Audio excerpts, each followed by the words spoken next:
Steve Harvey asked a simple Family Feud question, but what happened next revealed the most beautiful definition of love that left millions speechless and changed how the world sees autism forever. It was Wednesday, April 10th, 2024 at the Family Feud studios in Atlanta. The spring afternoon buzzed with the usual excitement as two families prepared to compete for the grand prize. The audience was energetic. Steve was in perfect form, delivering his signature humor, and everything seemed set for another episode of America's favorite game show. This was supposed to be episode 22/3087 of pure family entertainment. But then Dr. Jennifer Park stepped up to the podium, holding the hand of someone very special. Jennifer was 29 years old, a pediatrician from Portland, Oregon, with kind eyes and a gentle smile that had comforted thousands of children through their medical visits. She stood with her parents, David and Susan Park, both retired teachers, and her younger sister, Michelle, 24, a speech therapist. But the family member who drew everyone's attention was 12-year-old Kevin Park. Kevin was different. He moved with the careful, deliberate steps of someone navigating a world that often felt too loud, too bright, too overwhelming. He wore noise-canceling headphones around his neck and kept his eyes focused on the floor, avoiding the bright studio lights. His hand was firmly clasped in Jennifer's, their connection so natural it was clear this was how they always moved through the world together. Steve approached the Park family with his usual warmth, but his experienced eye immediately recognized that this introduction would require special care. "Dr. Park," Steve said gently, "tell us about your beautiful family." Jennifer straightened slightly, the same posture she used when explaining complex medical conditions to worried parents. "Steve, we're the Park family from Portland. I'm a pediatrician. My parents are both retired teachers. My sister Michelle is a speech therapist, and this is my brother Kevin." Steve looked down at Kevin, who was still holding Jennifer's hand and staring at the studio floor. "Hey there, Kevin. How are you doing, buddy?" Kevin didn't respond verbally, but he pressed closer to Jennifer's side. His movements were careful, deliberate, and there was something about his presence that made the entire studio feel different, more gentle, more aware. "Kevin has autism," Jennifer explained, matter-of-factly, the same tone she used when discussing any medical condition with families. "He's incredibly special. He doesn't communicate the way most people do, but he has his own ways of showing love that are more powerful than any words." Steve nodded with understanding. In his years of hosting, he'd met families dealing with every kind of challenge, and he'd learned that love comes in many different forms. "Kevin and I, we're a team," Jennifer continued, her voice filled with warmth. "We have been since the day he was born. When other kids were playing with dolls, I was reading books about autism. When I chose medicine as a career, it was because Kevin taught me that everyone deserves someone who understands them." The audience was listening intently now. This wasn't just a family introduction anymore. This was something deeper. Steve looked at Kevin again, still holding Jennifer's hand, still avoiding eye contact, but clearly comfortable in her presence. "Kevin, do you like being here with your sister?" Kevin didn't answer verbally, but something remarkable happened. He looked up, not at Steve, but at Jennifer, and the love in that glance was so pure, so complete, that everyone in the studio felt it. "Kevin doesn't use words very often," Jennifer explained, "but he doesn't need them. Watch this." Jennifer gently squeezed Kevin's hand 3 times. Immediately, Kevin squeezed back 3 times. It was their secret language, their way of saying "I love you" without words. "We've been doing that since he was 4 years old," Jennifer said, tears beginning to form in her eyes. 3 squeeze means "I love you." It's our thing. Steve watched this interaction with growing amazement. "How long have you two been taking care of each other?" "Always," Jennifer replied simply. "When Kevin was diagnosed at age 3, the doctors told my parents he might never communicate, might never show affection, might never connect with other people, but they were wrong about one thing. Kevin connects deeply. He just does it differently." She looked down at her brother with such tenderness that the cameras captured a moment of pure sibling love. "Kevin can't say 'I love you,' but he shows it every single day. When I'm studying for medical exams, he brings me snacks. When I'm sad, he sits next to me and just exists with me. When I'm happy, He flaps his hands because my happiness makes him happy too. The opposing family, the Williams family from Texas, stood respectfully at their podium. Even they understood that something special was happening. Steve started the game, but it was clear that Kevin had captured everyone's attention. As the questions and answers flew back and forth, Kevin remained at Jennifer's side, occasionally looking up at the lights, sometimes stimming quietly by flapping his hands, always anchored to his sister. During the third round, something unexpected happened. The question was, name something that makes a family strong. Jennifer buzzed in. Understanding, she said, looking down at Kevin. Understanding each other even when you're different. It was the number one answer. As the board revealed, understanding in bright letters, Kevin did something that shocked everyone in the studio. He looked up at the scoreboard and smiled.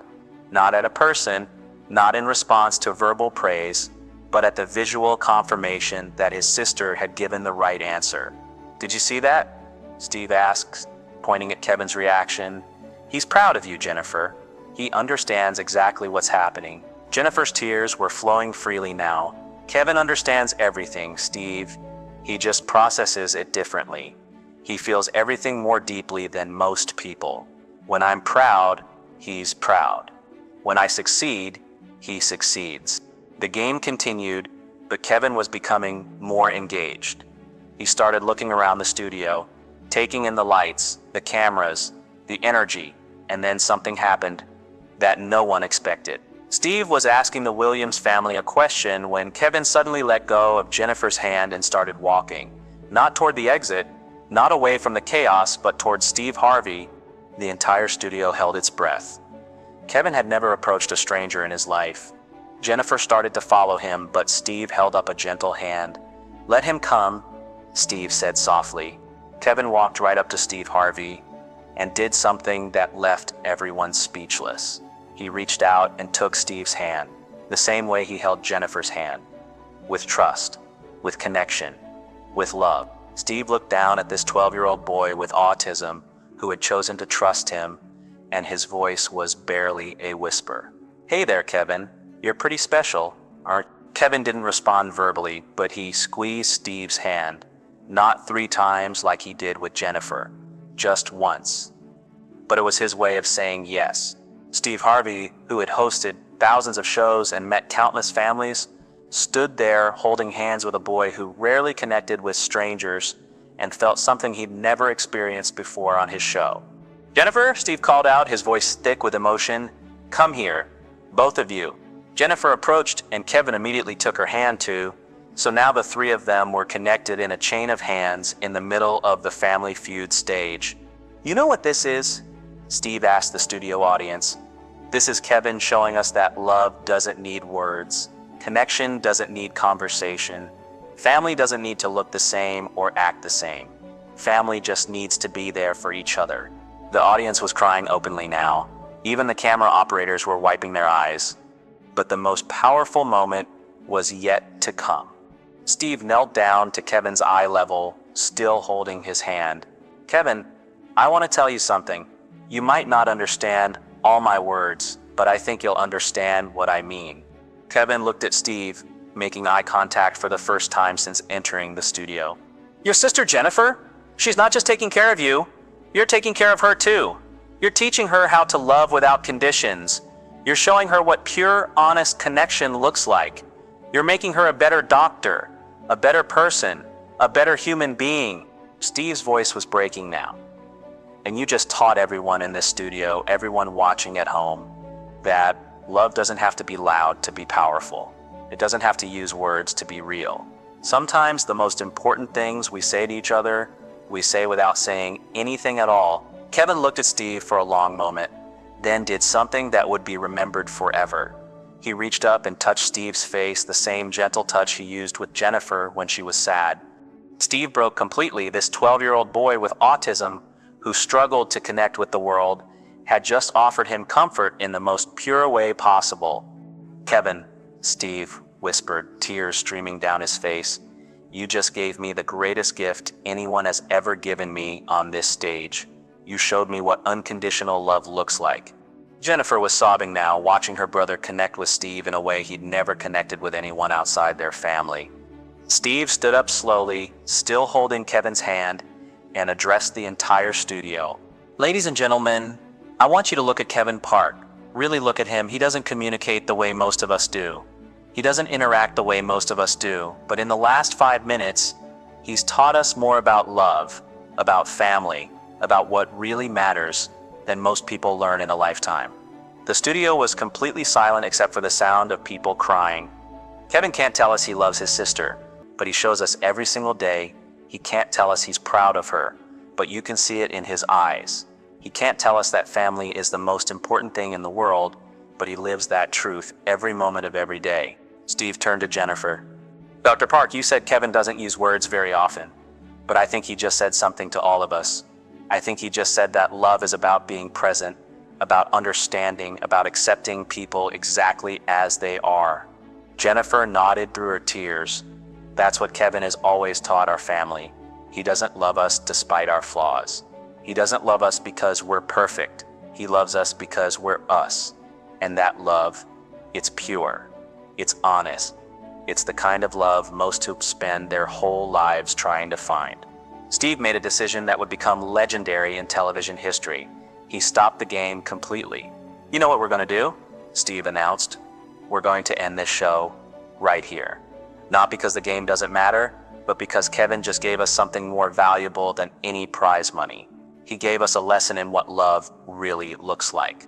Steve reached into his jacket pocket and pulled out something that caught the studio lights. His personal business card.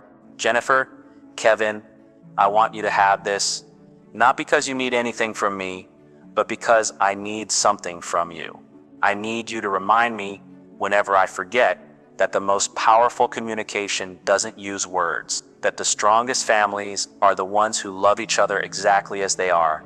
He handed the card to Jennifer, but looked at Kevin when he spoke.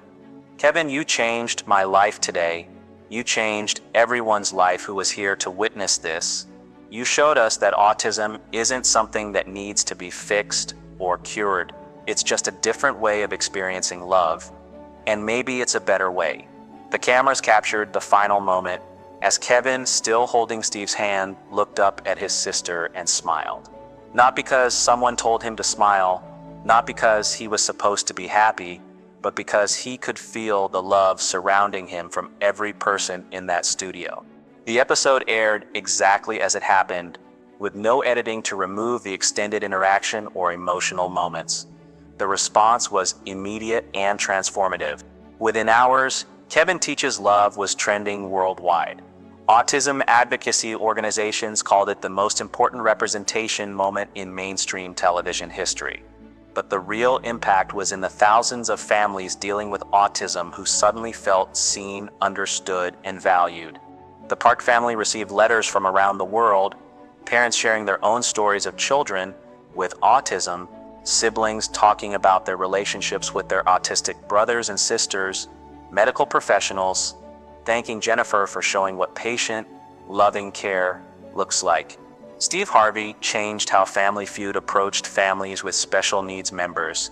They began featuring more neurodiverse families, creating sensory-friendly taping environments, and training staff to understand different communication styles. Kevin continued to be Kevin, but with a new confidence. The experience of being accepted and celebrated on national television had shown him that the world could be a safe place for people like him. Jennifer used her newfound platform to advocate for autism awareness in medical settings.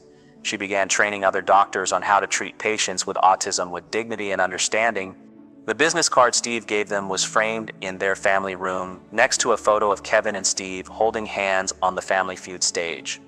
During a follow-up interview 6 months later, Jennifer said something that perfectly captured what had happened that day. People always ask me if taking care of Kevin is hard, but they have it backwards. Kevin isn't something I have to take care of. Kevin is someone who takes care of me.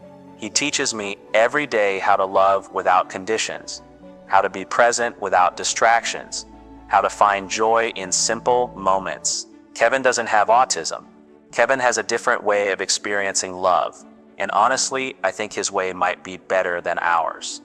Steve Harvey, reflecting on the episode, called it the moment he truly understood his purpose.